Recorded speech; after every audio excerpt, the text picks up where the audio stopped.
Franguinho sem censura. A resenha esportiva em que a linha é não ter linha. Fala pessoal, tudo bem? Vocês estão bem? Nós aqui no Franguinho estamos ótimos. E esse ótimos é graças a vocês.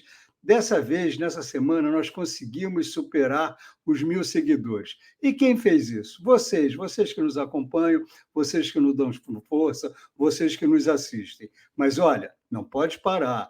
Não deixem aí de dar seu like, de compartilhar nossos vídeos, de seguir, de clicar no sininho.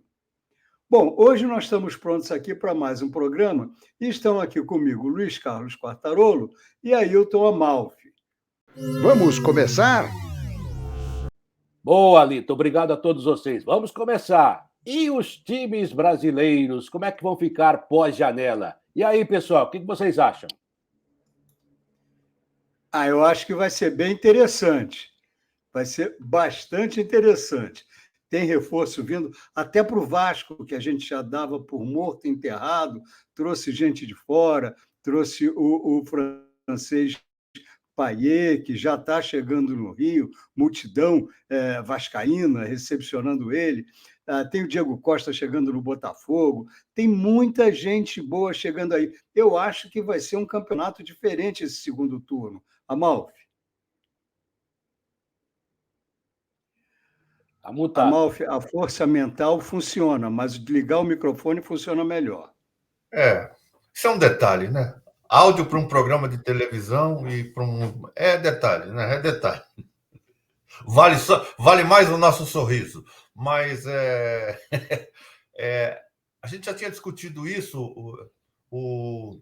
Parabéns para o Botafogo, Lito, que trouxe um jogador que vai substituir à altura. Eu acho ele um jogador de altíssimo nível, esse Diego Costa, muito bom. E a gente já tinha falado, né, que o Internacional se reforçou bem, o Corinthians se reforçou bem, o São Paulo se reforçou bem. Agora o Vasco, eu vi o Vasco com esse Verratti, muito bom jogador ele, já dois jogos, 2 gols, e onde parece que a janela não está boa e a cozinha não está boa é no Flamengo, né? Porque um quebra o nariz do outro, tá uma maravilha aquilo lá, né?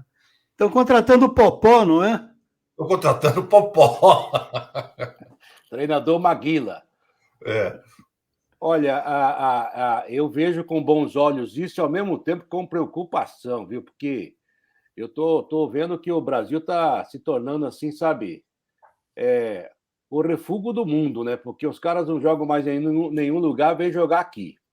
E conseguem jogar aqui. Isso é uma preocupação que eu tenho, né? Tudo bem que isso não vai mudar nada a minha preocupação ou não, né? Mas a verdade é que o Brasil tem contratado alguns jogadores de muito nível, Diego Costa citado, mas já não sei se é o mesmo Diego Costa da Europa. No Atlético Mineiro não foi bem, né? Foi razoável. É um jogador que de vestiário me parece meio complicado, tem uma história muito bonita, né? Mas vem na descendente. O Payet também não é um jogador de primeiro nível mais, mas joga no Brasil, né? Então, ao mesmo tempo que a gente fica feliz em ver nomes importantes para vender camisa, para chamar a atenção da mídia, para nossa atenção, como está chamando, também fico muito preocupado com essa festa de receber jogador. Não é a primeira vez que você recebe no aeroporto e depois despacham o cara numa mala escondida que não deu certo. É uma coisa de 8 ou 80, né? Mas é preocupante, porque o futebol brasileiro parou de revelar jogadores de bom nível, está só revelando jogador médio. E os mais ou menos de bom nível vão embora. Então, a gente está ficando só com a parte ruim, eu acho, né? Mas para a nossa realidade, está servindo. Mas é preciso dar uma revisão nisso. Eu não discordo do que você diz, de jeito nenhum. Mas eu acho que também tem um copo meio cheio aí para a gente olhar.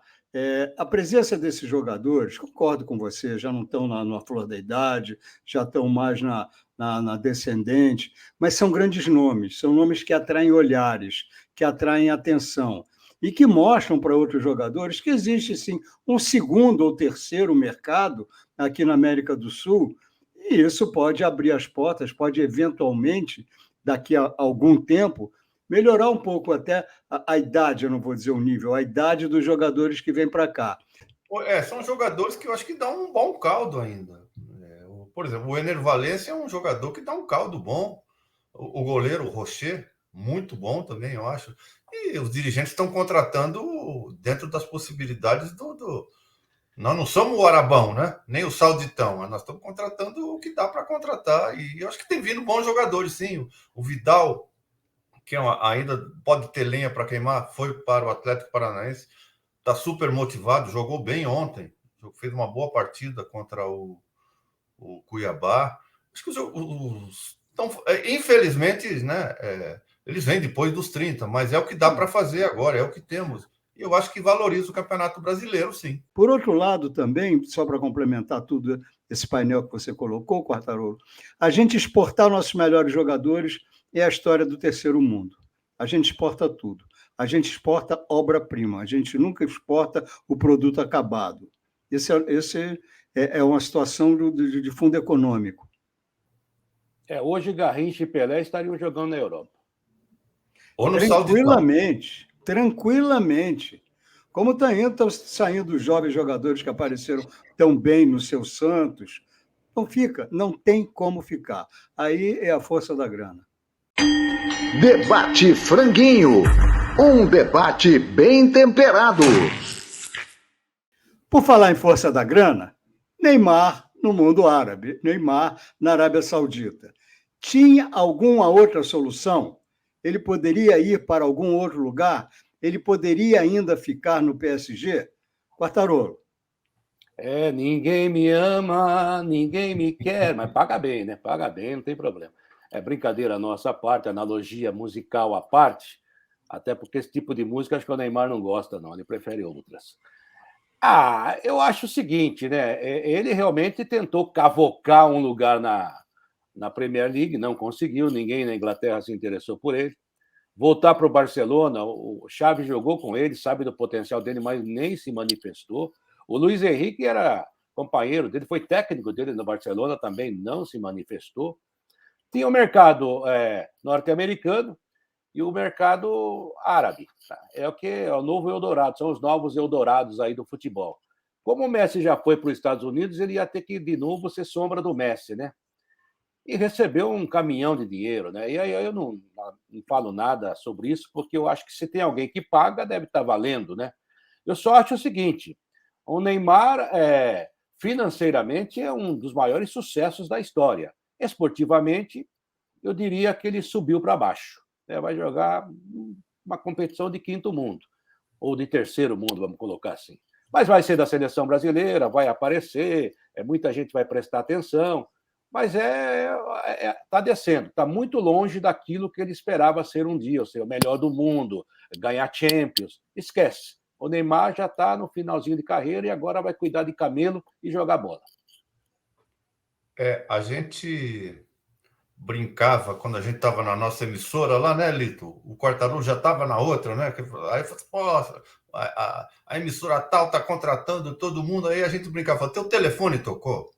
Fala, não, então segura a tua onda, figura aí. O telefone que o Neymar queria que tocasse para ele, que seria talvez do Chelsea e tal, não tocou. O telefone que tocou foi o telefone do prefixo da Arábia. Aí ele acabou indo por um caminhão de dinheiro, e como diz, dinheiro na mão é vendaval, e eu vou dizer uma coisa, hein? Não tem tempestade de areia que acabe com essa grana que ele vai ganhar lá. Agora, uma coisa que a gente tem que considerar também é que quando ele atingiu um patamar salarial, que ele já não se cogita. Por exemplo, o Barcelona não o quis, mas não o quis alegadamente por motivos financeiros. Não temos como pagar a ele. Aí ele foi lá para o mundo árabe e falou, eu assino, mas vocês me prestam para o Barcelona. Aí os árabes falaram, não, obrigado, assim não. E ele está indo lá ganhando mais do que o Cristiano Ronaldo, ele está ganhando mais do que todo mundo. Então ele não por exemplo, é tal história, eu adoraria ter uma Ferrari, mas eu não posso ter uma Ferrari, então não me ofereçam, não quero, não posso. Cantinho da Série B com Luiz Ademar. Mudanças no G4 da Série B. Amigos do Franguinho, aqui é o Luiz Ademar para falar sobre a 23ª rodada da Série B do Campeonato Brasileiro. E claro, no último vídeo, eu sempre mantive ali as informações do G4. E vou continuar falando porque são os 4 clubes que sobem para o Brasileirão. E olha, gente, vocês podem perceber que rodada por rodada vem mudando. Olha o equilíbrio da competição. Rodada passada eu falei que o Vila Nova entrou no G4. Essa rodada o Vila Nova já saiu e voltou o Criciúma. É verdade. O líder continua o Sport. O Sport do técnico Anderson Moreira, do Wagner Love, do Diego Souza, tropeçou. Foi jogar fora de casa com o Tombense. O Tombense é da cidade de Tombos, mas está jogando em Muriaé. E empatou 0-0. Esse tropeço não o tirou da liderança, ele tem 45 pontos, continua lá. Mas passou em branco o Wagner Love, que tinha perdido na rodada passada a liderança na artilharia para o Gustavo Coutinho do Atlético Goianiense. E o Wagner Love tem 10 gols, o Gustavo Coutinho tem 11. Passou em branco o Sport, mas segue líder 45. Quem colou foi o Vitória. O Vitória colou 45 Sport, 44 Vitória. Por quê? Duelo nordestino com o Ceará, gol do Léo Gamalho. O Vitória do Léo Condé, técnico muito conhecido aqui no interior de São Paulo principalmente, já colou, venceu de novo e colou. E o Novo Horizontino, olha, ao contrário dos clubes que tem SAF, OSA, essas coisas todas, o Novo Horizontino é formado, comandado na verdade por ex-jogadores. Luiz Carlos Goiano, o Genilson, centroavante, é o presidente. É um time que jogou a segunda divisão do Paulista este ano, subiu, retornou para o Paulistão e com base muito bem formada, segue no G4. Venceu o duelo paulista com o Mirassol 2-1, 42. Tá 3 do líder, tá colando ali. E tá estabilizado há tempos por ali, hein?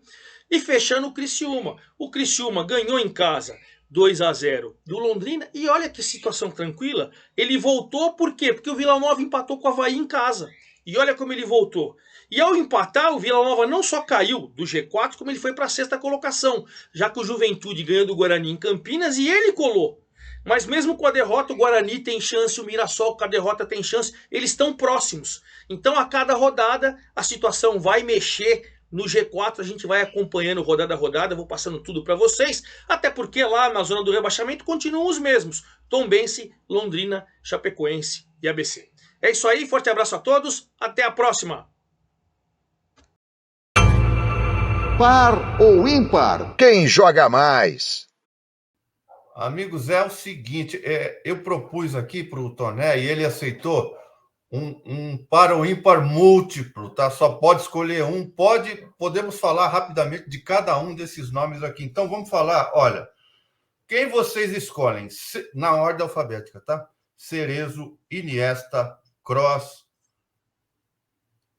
Pirlo, Rincón ou Verón? Quem você escolheria para ser o seu camisa 5 ou 8 do seu time no Botafogo, no Santos, no Corinthians? Ou em qualquer time do mundo, ou do Sauditão? Eu fico com o Kroos. Rapaz, o Iniesta jogou demais, mas eu vou ficar com o Pirlo. Olha, desses nomes todos, eu tenho uma predileção pelo Cerezo, mas com dor no coração, e a gente que teve o privilégio de ver o Pirlo jogar a Copa do Mundo, eu vou ficar com o Pirlo.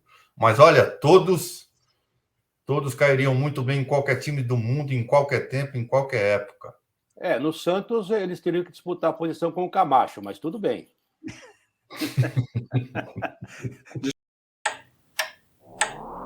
A última volta do ponteiro. O Brasil não prestou muita atenção, afinal, desde que as nossas meninas caíram fora, acabou a Copa Feminina para a maioria dos brasileiros.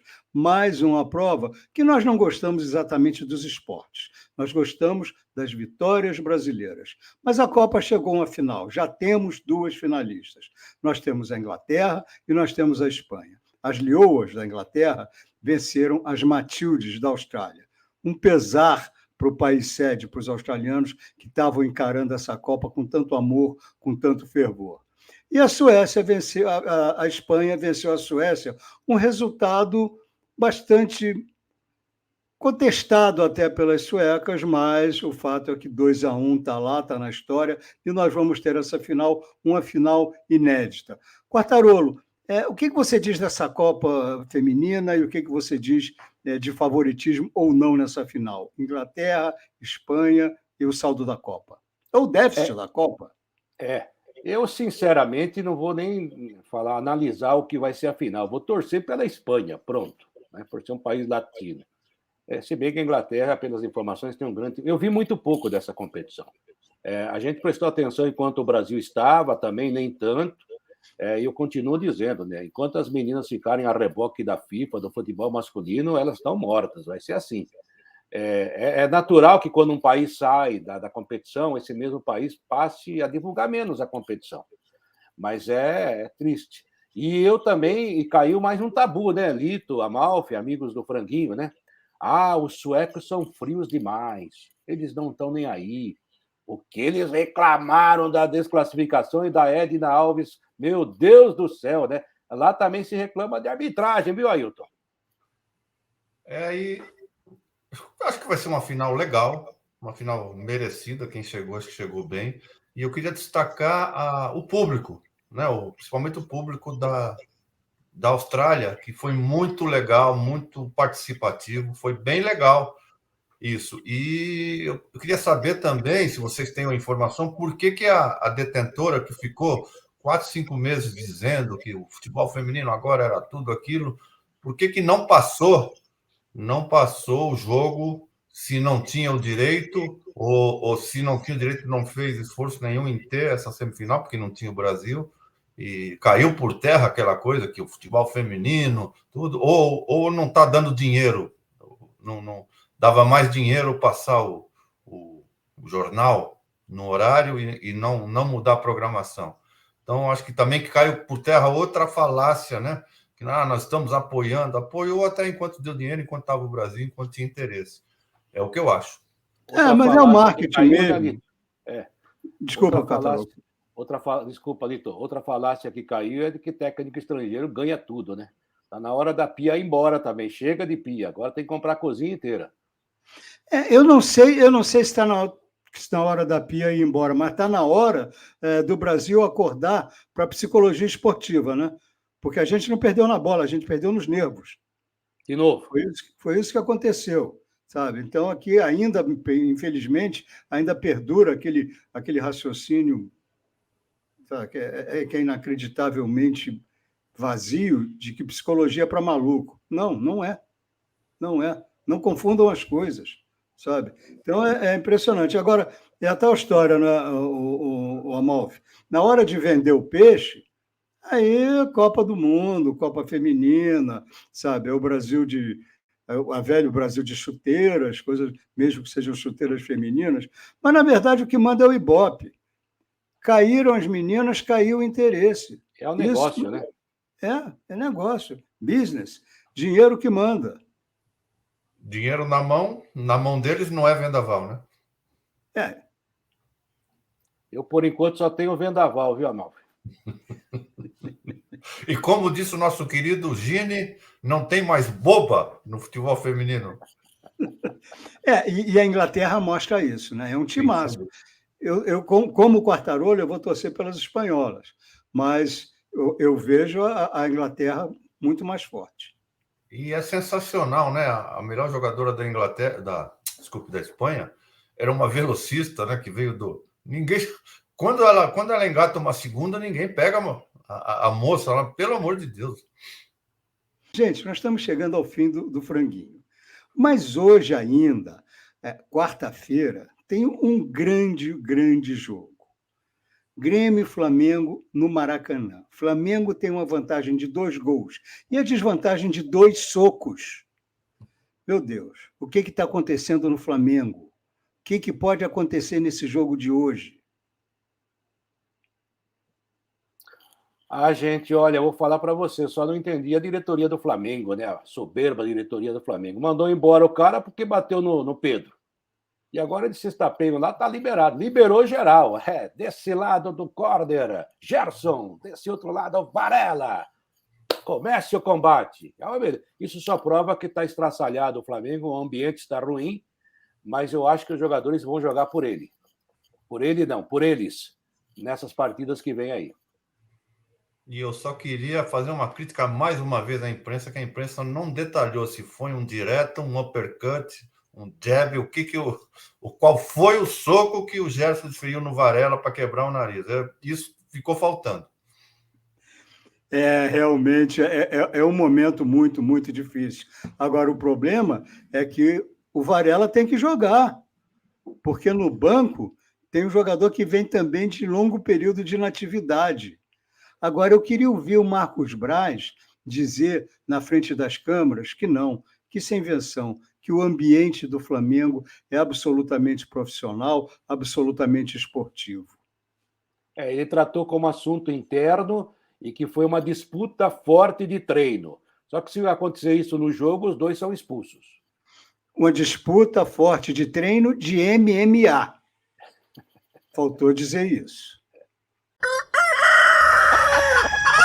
Franguinho sem censura. A resenha esportiva em que a linha é não ter linha.